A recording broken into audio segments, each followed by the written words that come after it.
It's playtime, it's family time. It is anyone and everyone's time.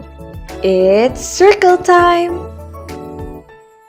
Welcome everyone to Family Life and Child Development Circles podcast, Circle Time. I am Teacher Matt, your host for today's episode. And through this podcast, we hope to spread the word about FLCD and share the FLCD students and teachers' insights on issues and topics surrounding our field. Ngayong panahon ng pandemya, di natin may iwasan na lagi nating kaharap ang mga gadgets natin. Palagi tayong nakaharap sa mga screens. So, hindi lang dahil sa naging pangangailangan siya para sa ating mga remote learning classes, ginagamit din sila bilang primary means of communication sa ating family and friends. So, ngayon, kahit na medyo lumuwag na ang ating quarantine restrictions, ay karamihan sa activities natin ay online pa rin. And sa halos 2 years na tayo nanatili at patuloy pa rin nananatili sa ating mga bahay, limited pa rin ang ating mga magagawang libangan or hobbies sa bahay. So, imbis na pwede tayong mag-outing agad with the whole family or kumain sa restaurants or play outdoor sports and other games kasama ng ating mga family, kasama ng ating friends, mas ligtas na libangan pa rin na yun ang nakukuha mula sa ating mga gadgets at internet. So, ayan, dito natin na-discover sino ang mga YouTubers, sino ang mga magaling sa online games. Makikita rin ang pagbabagong ito sa ating mas nakababatang miyembro ng pamilya sa loob ng bahay. Sapagkat sila rin ay mas nakakagamit ng mga gadget para sa kanilang online classes at for their personal enjoyment na rin. Kaya naman, naging importante sa amin sa FLCD Circle to discuss responsible social media use para sa mga bata, pati na rin ang pagbuo ng safe online spaces para sa kanila. Today's episode will delve into the whys and hows in ensuring that we build a safe environment for children online at kung ano pa ang magagawa natin bilang mga ate, kuya, magulang o guro para masigurado ang kaligtasan ng mga bata sa paggamit nila ng internet. Let us now start segment Talking in Circles. And today, meron tayong special guest. Alam niyo naman, palaging may special guest ang Circle Time with us. So ngayon sa kasalukuyan, siya ay ang officer in charge of the Department of Family Life and Child Development.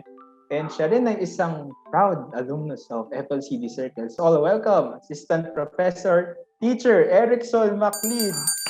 Woo! Walang audience, so ako na muna na yun. Woo! Hello, good afternoon to everybody. Thank you for inviting me to this Circle Time event of FLCD Circle. Glad to have you here rin po, no? Bago po tayo mag-start, do you want to introduce yourself further po, Teach, and share something interesting na rin about yourself para sa audience po natin? Sige, what's interesting about me? Siguro, sa katulad ng sinabi mo, I am alumnus of FLCD Circle also. Back then, I'm part of Finance Committee and Membership Committee. Both committees are dear to me and I'm very happy how FLCD Circle grows over time. Dami-dami nyo nang nagagawa. And in the department, we are very proud of our sole academic organization. Wow, grabe. Ramdam ko po kinilig ang Fin Committee and Memcom sa sinabi niya po. So, ako rin po part ng Memcom. So, shout out sa membership committee ng Circle. Each, gusto ko lang po kayo kumustahin. How are you? And ano pong pinagkakaabalahan niyo po na yun?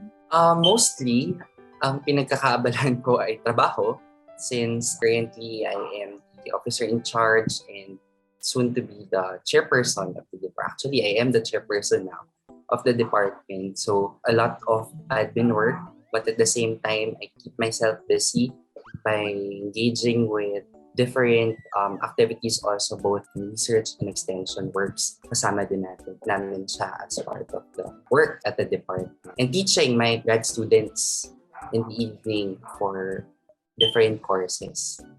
Interesting po, Teach. So, ayun, sobrang busy nga po si Teach Erickson. We would like to thank you, Teach, for giving your time for us today. So, yeah, let's jump right straight into it na, Teach. Sure. So, ang ating topic nga po for today is promotion of online safe spaces for children and responsible use of social media platforms. So for starters po, Teach, what is the recommended screen time for children and when is it deemed healthy and when does it get alarming na po, Teach? Yun, just like what you have said, the online screen time usage has been a topic that has been discussed by a lot of people. Siguro part na rin ito ng ating experience ng quarantine in the middle of the pandemic. So, lahat tayo ay nagkakaroon ng screen time, nagkakaroon ng mas mataas na use of our devices. So, di ba? For example, in Apple, meron siyang feature wherein na-check niya yung use na different applications. So, going to children, prior to the pandemic, it has been recommended already by the American Academy of Pediatricians and World Health Organization that children aged 2 to 5 should limit their screen time usage. So, itong limit na to ng paggamit, nire-recommenda nila ng mga doktor at ng mga espesyalista ay only 1 hour a day. Palaging pinapaalala ay itong 1 hour a day na ito ay dapat doon sa mga high-quality applications, high-quality devices, or high-quality softwares. So, itong mga ito ay part ng mga dapat na lang na gagamit or dapat nilang nakikita or dapat nilang napapakinggan. So, for very young children, siguro, what we could consider as yun yung pinaka-ideal. I would like to stress out the word ideal since our situations vary from one another. The families and the children have varied contextual factors also. A suggestion, yun yung pwede mo maging mark kung ano yung dapat na magamitan, kailan or gaano kadalas nagagamit ng isang bata ang kanyang device or ang device ng mga magulang, etc. We could consider that as something na healthy kapag nagagamit siya within this time. It's not too long, it's just limited for a time. But it is an ideal since there are several factors we can consider. We could note also that excess use of these devices could be alarming also, especially for the children, di ba? Kasi mas mataas na yung paggamit ng mga ganitong devices or ganitong mga softwares or applications. May tendency that they could be dependent to it. That dependency could lead to being inactive. When you are more dependent to screen time, logically, the children are inactive. They are just sitting down, glued to the screens. They are not doing anything else that are more active or engaging as playing, walking around, running, exploring the environment. Yun yung mas nagiging alarming siguro kapag matagal na yung paggamit and at the same time, it affects the different developmental domains of the children. For example, the inactivity could tremendously affect the physical domain of the children since they are becoming inactive. For cognitive development, perhaps the limitations could be not having other experiences that could be helpful for their cognitive development that could be provided by other activities such as storytelling, or reading books, doing manipulatives wherein they can hone their critical problem-solving skills, etc. When it comes to the socio-emotional domain, it also affects interaction with the people around them or even to themselves. Since they are more preoccupied to the use of these devices, they might have less time for interacting with peers or even with the other members of the family. What we can note is how we understand that these devices and the applications, etc., they are ubiquitous, diba? They are already present. We cannot do something about it. Even us adults are somehow becoming dependent to it at some point of our lives, diba? So, what more to the children? These devices being ubiquitous is something that the adults or the caregivers can come in for us to note how we can regulate the use of these devices for the children.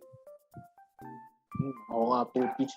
Parang yung screen time nga po, it's already there. It's already a part of our life na rin. Follow-up question ko lang din. How does video calling with relatives count po? Kasi po, meron pong mga ibang, lalo na po with relatives abroad, parang pinapakita po nila yung baby tapos listo po na pakita nila yung baby ng matagal. Part po siya ng ideal na screen time? If it's already part of the parents or even the adults of the family, then it is also part of the children's lives. So, katulad ng sinabi mo, there are activities that are beneficial for them. Like for example, they get to know other members of their family who they cannot be with physically, especially at this time, diba? Nakakakita din siya ng ibang resources or information that are not available to where they are. Like for example, if they would like to show a video of an animal that they are curious or they are interested at, they can show it to the children. So part siya na ang quality, the high quality use of these devices and screen time. So doon na din papasok yung paano natin sila tutulungan doon sa pag-regulate when it comes to the time of usage or the length of usage. Okay po. Thank you po, Teach, for your answer. First question pa lang, dami ko nang natutunan. Pero yun, lahat ng screen time is bad. Pero it's up to us nga, the adults and the caregivers to regulate and to teach na rin children how to use it responsibly. So for the next question naman po, Teach, so na yun po, children are studying online, classes have shifted to the online mode. Yung ideal recommendation po ba, is it still the same or does it still stand? Or nagkaroon po ba ng adjustments done for this new learning setup? We could note that when this recommendation has been done, of course, wala pa naman yung remote learning setup or even this pandemic. So I guess it still stands. But at the same time, this is also a responsibility for the adults, the teachers, the parents, the administrators to be reminded that we should still stick to the limited use of screen time for children and come up with other activities that are more appropriate for the children and at the same time will not require screen time. As teachers right now also, we are coming up with better strategies on how to provide activities for the children that will not be screen dependent. Dito pumapasok yung mga iba't ibang activities that the family and even the children and the parents will do together sa kanilang mga bahay. Kailangan natin din siyang i-strengthen kasi the tendency for remote learning setup is really to think that it is a replica of what we do in school that is just delivered online. That is not a remote learning setup. For example, at CDC, we always strengthen that recommendation and we always creatively come up with activities that do not require devices or could just be embedded in the setup or routine of the family. So kasama na siya doon sa ginagawa ng mga pamilya. Okay po, Teach. Next na tanong ko po dun ay, since yung we're trying to come up with activities nga po or we're striving to make activities that don't require any screen time at all for the children. Sa UP-CDC po ba, for our audience, UP-CDC or UP Child Development Center is the lab school ng Department of Family Life and Child Development. Meron po bang guidelines for screen time yung binigay sa parents ng mga children na nag-aaral sa UP-CDC? Or even before the pandemic po ba, has UP-CDC stand on limited screen time for young children been the same hanggang ngayon po? Siguro, doon muna tayo doon sa bago yung remote learning setup. What we always remind the parents is to come up or implement activities or do activities with the children that do not require screen time. We always promote that to the parents and the children kasi we would like to have better engagement for the families that they can do together. So when we plan for the remote learning programs in our policy paper, we recommended the time on its use. Like for example, there are specific recommended time for infants to toddlers, for younger children, and then for older children. They are still developmentally appropriate in a way that it takes into account the age appropriateness of our recommendation. We follow it and at the same time we remind the parents. So in our strategies, teachers implement other components that will make it a little bit shorter, for example. O yung mas maikli kasi hindi na siya ganun kahaba. Ang nangyayari kasi, Teacher Matt, kapag mas marami yung mga estudyante, of course, we would like all of them to speak and engage, diba? And that will make the screen time longer. So what we do, we try to make it smaller so that there is still engagement for the children. The children can still share what they would like to share, but at the same time, it is still appropriate and it is still in the recommended time for our infant development programs where we have children as young as 3 months old. We do not think that they will have this screen time, di ba? Parang that's very illogical and that's not developmentally appropriate. So the programs are delivered with the parents as the target audience. So mas maraming engagement yung teachers with the parents with this type of program para sila yung mas ma-engage with these use, and at the same time makakatulong siya doon sa how they could implement the activities that are provided or suggested by the teachers in specific programs. For the older children, ganun din. We experience having parents who request more or longer screen times as they feel like the children are requesting for it. The children, as they get to be familiar with each other, mas gusto nilang makipag-usap sa isa't isa. Namimiss nila may kausap, especially for those families who do not have children with them. As we have programs for these children, dinadamihan na lang natin yung frequency of sessions so that they could do it multiple number of times per week. But at the same time, we still follow the guidelines more or less, especially kapag yung mga bata ay very much engaged with that stories or sharing, mas doon tumatagal yung screen time. But it's part of the teacher's strategies on how it could be high quality, but at the same time, not too much for the screen time itself. Oo nga po. Talagang it's up to the adults pa rin. No? Pero nabanggit niyo po kanina na the older children are really craving po for social interaction. Namimiss po nilang may kausap. So, regarding that po, I want to move on to the next question because it's about the different social media platforms on the internet. So, as a professional teacher, what platforms are recognized as child-friendly and which of these platforms naman aren't considered child-friendly? I think any social media platform may pose threats to children's development. Depende yun, di ba? Content-wise, there are materials or ideas or concepts that may not be appropriate for children.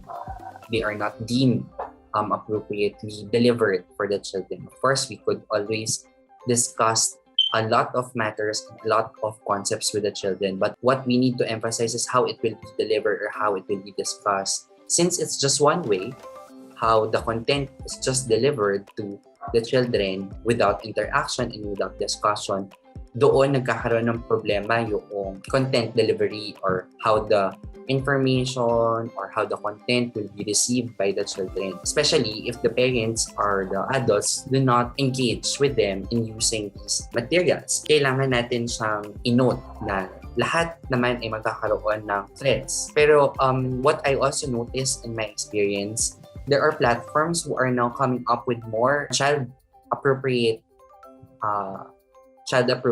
content or child-appropriate materials. Like for example, YouTube has its own YouTube Kids where they can watch videos that are also deemed appropriate for the children. It is a website that is already known or experienced by majority, if not most or not all children, di ba, in the Philippines. Another one thing that I experienced, a former student who messaged me in Facebook Messenger and I found out na meron siyang sariling profile.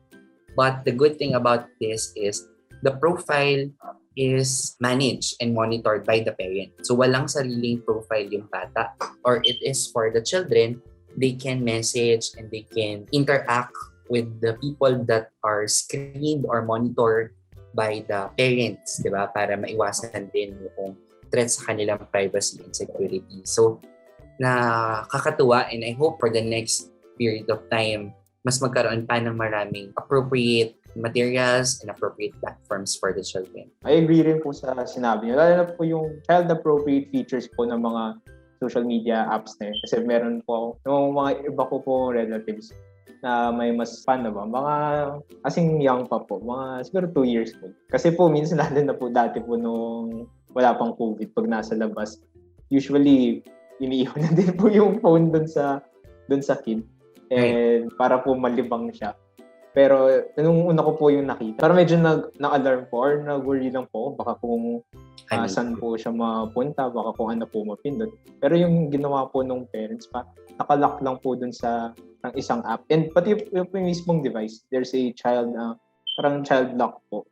Right. Yung mismong device. Kaya na-regulate and parang control po yung kung ano lang yung pwedeng mapuntahan ng child. Ang isa ko din nga din na isip with one of the research that I engage with, there's a tendency for us to use these devices din kasi as the pacifier, diba? Na parang when the children are not in a good mood or the children throws tantrums, diba?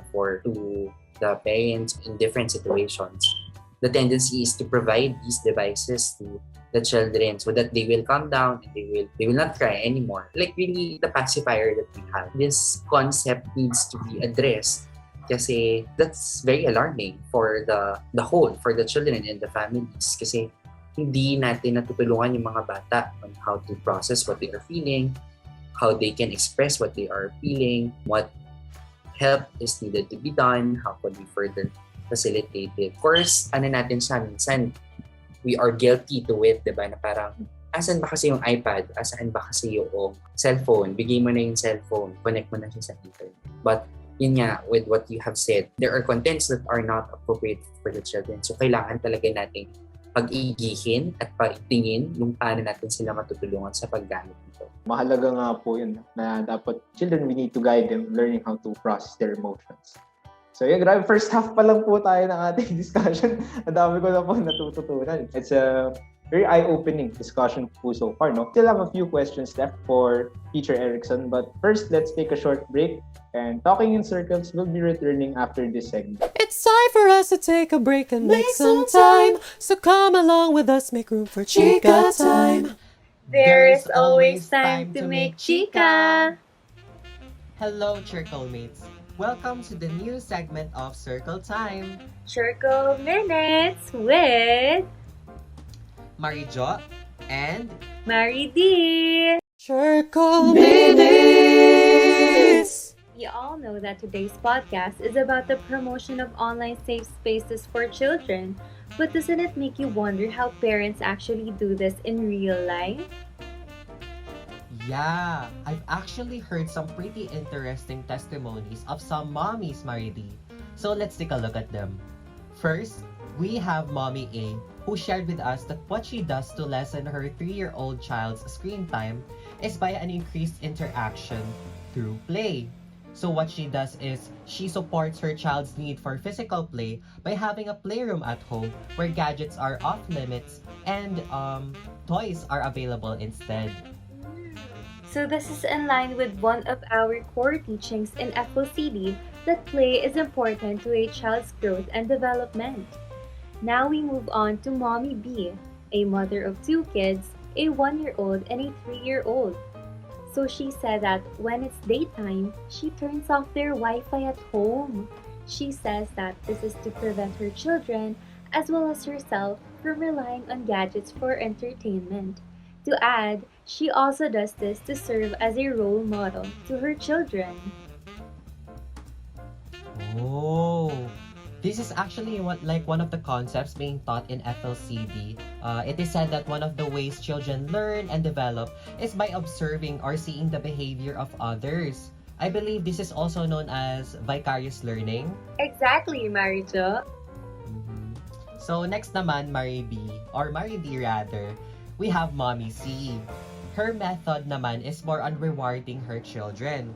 Especially now that her children are enrolled in online classes, she shares the sentiment of giving importance to lessening their screen time since during the vacation, her children were on their gadgets for almost the whole day. So what she does is that after the synchronous sessions, she makes sure that her children would have accomplished their modules and assignments first before rewarding them with 30 minutes of screen time. That's actually one of our first lessons in FLCD, wherein we discuss Skinner's operant conditioning, which focuses on the modification of a behavior through punishment or reinforcement. And in the case of Mommy C, we can see how she applies this method in lessening the screen time of her children while motivating them to do well in their studies. Wow naman, Maridi! Saan mo nakuha yung modification? Pastel naman. Diyan lang.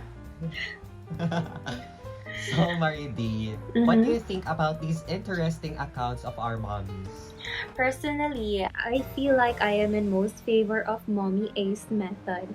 since there is room for as much interaction as there can be.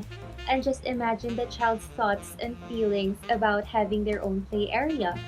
It may be a room, a corner, or just a space where they can play with their toys without much distraction. What more could they ask for, diba? But the other methods are not really bad. They can also serve the same purpose naman. But I think it will just really vary from parent to parent or child to child, given that not every home situation is the same. How about you, Marijo? I actually like how Mommy C handled the screen time usage of her children. In my opinion, she was able to reinforce a balance for her children in that she allows them to have their free time, but only when they are done with their prior responsibilities. So in a way, she is teaching her children not to slack or to cram, while also protecting them from the ensuing damage brought about by the continuous exposure to screens. Wow, Miss Universe yarn. So anyways, ultimately, we could not really say that there is such a thing as the perfect method, diba? We should apply the method that works best in one's home situation and one that will truly benefit the welfare and the mental health of their children in the long run. I totally agree with you, Marijo. As you should. So this concludes our first ever Chircle Minutes. Thank Thank you you for for tuning tuning in, in, Chircle Circle Mates. Mates. Goodbye. Goodbye. The minutes are up. It's time to go. We'll be back for more, chica. Let's end the show. And we're back. Sana nag-enjoy kayo dun sa ating previous segment. Balita ko magaling daw yung mga gumawa nun. For our next question, Teach Erickson, I think this question will focus more on those who are in the older age group and even teens na rin. Children who are ages 10 up to their teenage years are more likely to cave into peer pressure and be more vulnerable to social media dependency. Now, how must parents address this in order for them to protect their children and prevent them from being too dependent sa social media? Now, let's go to the school age children, pati natin sa mga adolescents. With them, talagang mas mataas din ang ating makikita na used for social media, especially that they have more access to it. They can do a lot also with their devices, hindi na lang sa panood ng YouTube, pakikinig sa isang sayaw or kanta or panonood ng different videos. Mas madami na ang nagagawa. And that is also an implication of them or you guys being digital natives. Kasi diba, in Palfrey and Gasser in 2008, binanggit niya that individuals who are born in the digital age, they are called digital natives. So as digital natives, talagang alam mo na or it's part also already of your life. You are born with it. Wala na yung mga term na noong panahon ko or nung bata pa ako, ganito. Because what you are having right now is the usual thing for you. You don't have any point of comparison of how had it been in previous time. So talagang mas marami na silang magagamit, mas marami na silang nagagawa. Ganun pa rin, the parents and the adults need to help or need to regulate it with the children. At this time, have their own insights, they have their own reasons why they are using it. And for the parents, we know that just telling them what not and what to do might not be productive. So a productive strategy for this is to have that open communication, to open the line on how you are going to communicate with how it could be used. In that open communication, it's important that discussions are facilitated, that discussions are very meaningful to them. Kasi kailangan intindihin din ng mga magulang kung para saan siya ginagamit. Like for example, teenagers, why they are using it. Of course, their peers are also using it. The media is telling us what to consume and what is not to consume. And it's also their means to be closer to the people that they would like to be closer with or interact with the people that have the same interests, for example. So understanding that perspective could give a glimpse to the parents on why they are using it and why they are very into it, actually. So as parents, that open communication, that discussion could lead to talking about what could be the repercussions, what are needed to be remembered, bakit kailangan maingat sa pagbibigay ng information, for example, or even how this information could affect them. Like for example, the differentiating of what are the things that I have to what are the things that other people have could be detrimental for teenagers and even for the older children, or the experiences that they have and what their experience that you have. What I'm trying to point out here is that when you understand how it is being used, that communication could lead to them independently understanding what are the things that are needed to be done, how they could also regulate their use, and at the same time, it promote engagement between the children and the parents. So that is more secure, mas naiintindihan din ng bawat isa pa ng gagalingan. The parents could also share it, why they are worried. Not just telling them, kaka-computer mo yan, or parang not just telling them na masama yan, huwag ka na mag-computer or huwag ka na internet. Mas meaningful siya to parents and to the children. And I guess it could be done by all of the people. It is not just for a certain strata, di ba? Hindi lang siya para sa isang group of people. It could be done by the different families and the parents and even the children themselves, para din they are aware. Kasi individuals have capacity naman, di ba? We also would like to empower them. We are reminding them not to be dependent on screen time usage. We are also reminding them to be independent, diba? With their choices, with their actions. Yes po, Teach. Agree rin po ako dun sa open communication. Being able to regularly have dialogues. Siguro po for me, being able to regular conversations, dialogues po with both my parents have really helped me. Parang address ko if I have certain problems or if I'm going through something. Always knowing that they are there to listen to me. Yun nga po, napakalaking tulong para sa mga pamilya. Magkaroon ng open communication, especially when it comes to social media. I think modeling also is something that we could include in our recommended strategy. Diba? Cannot expect them not to use it if we ourselves are using it. As parents, they could also model that they are not dependent to it. There are things beyond the use of social media, diba? Na parang hindi lang ito yung mundo. There are more productive things that we can do besides doing social media. Siguro yun na rin po yung sa parents ko. Hindi rin po sila pa social media. Ayun. Kaya, so baka din it's a factor, diba? Sabi nga sa social learning theory. Lahat mo na sinabi niyo, Teach, tama. Ang galing, para dami ko po natututunan today. Kanina pa po na ma-mention na natin to, pero para mas maging concrete and more, para ma-contain natin into one question po. So, what are the effects of using social media to the overall health and development of the child? Yeah, so just like what I've said a while ago, it affects the overall development of children. Hindi lang siya sa isang aspeto ng kanilang pag-unlad o pag-develop, diba?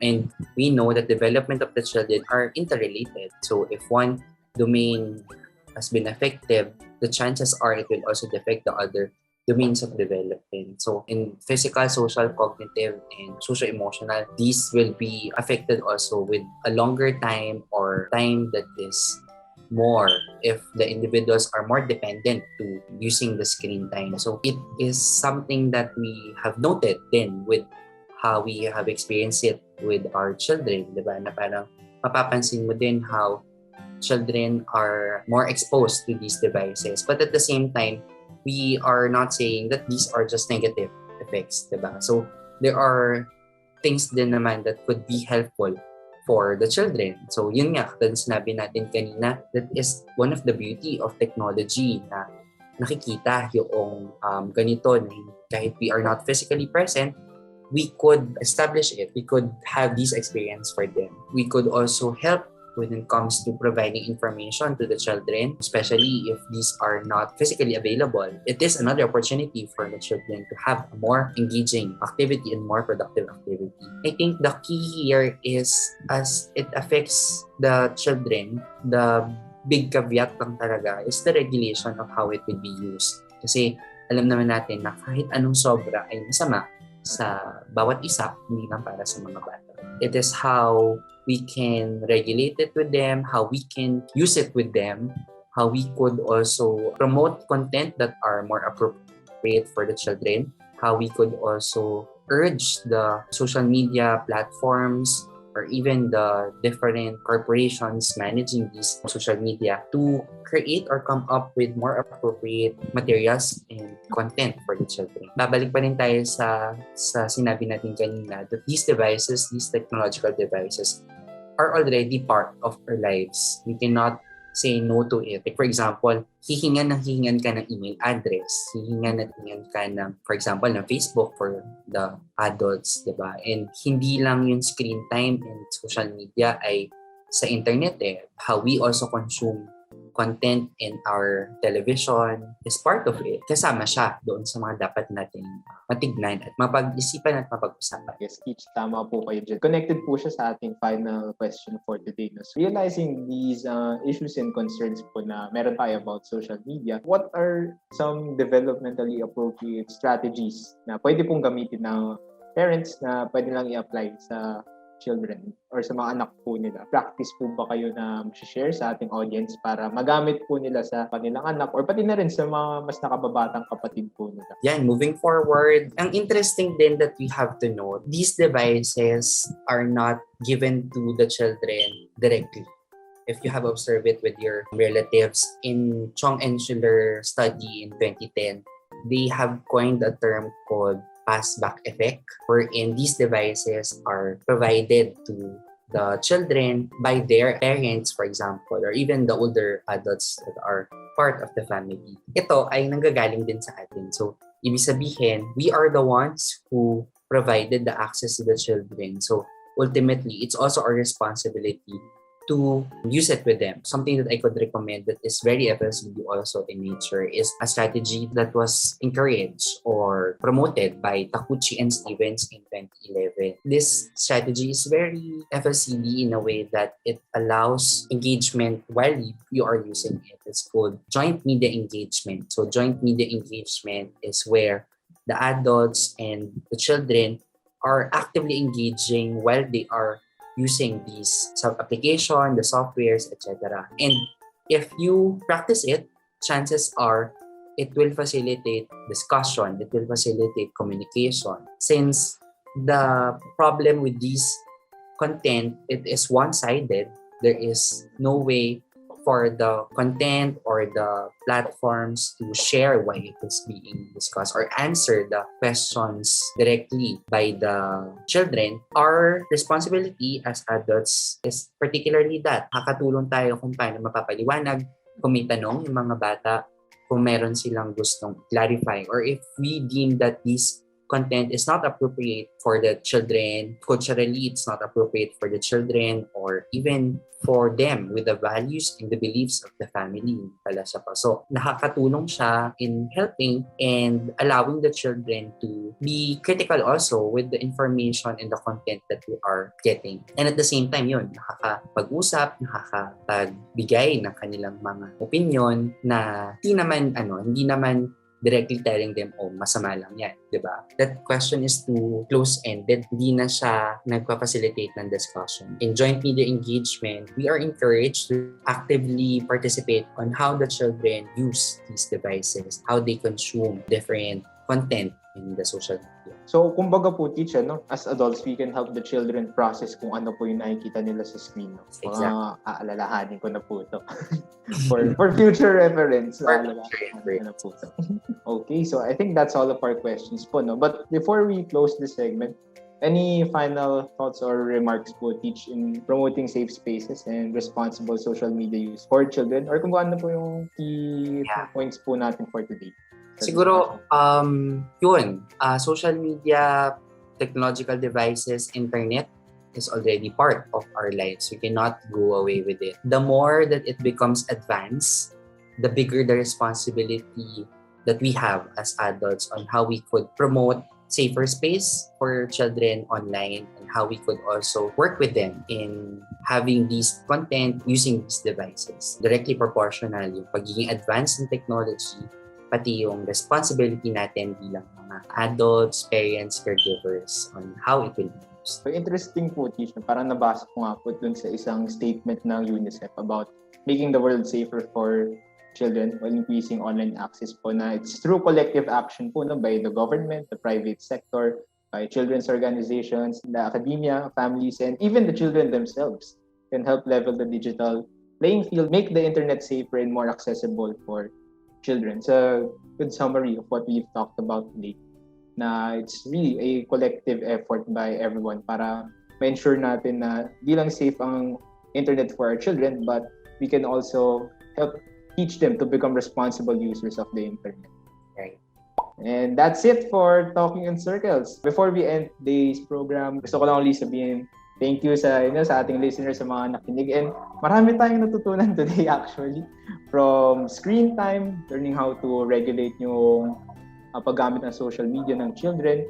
And pinaka natutunan ko actually today from Teach Erickson is that childcare practitioners, educators, and even as responsible adults, nasa atin yung responsibility in helping children learn how to become better internet users, and tayo rin, we need to show them how to become responsible users of the internet. All right. With that, we would like to thank again Teacher Erickson Macleod for being our guest today. Thank you for being our guest today and for sharing your knowledge with us. We hope that we could use what we learned today to promote online safe spaces for children and to teach them how to become responsible users of various social media platforms. Thank you also to FLCD Circle and more powers to the organization. Yan, kinilig ang buong FLCD Circle. And sa mga nanonood na yun na nagbabalak pumasok sa UP, consider FLCD. It's a truly beautiful degree program. Marami kang matututunan. So with that, I am Teacher Matt together with Teacher Erickson. And we are from UP Diliman, and this is Family Life and Child Development Circles podcast, Circle Time. Bye, like and subscribe. From dot and round, back to the dot, with children and families at the center. This is Circle Time!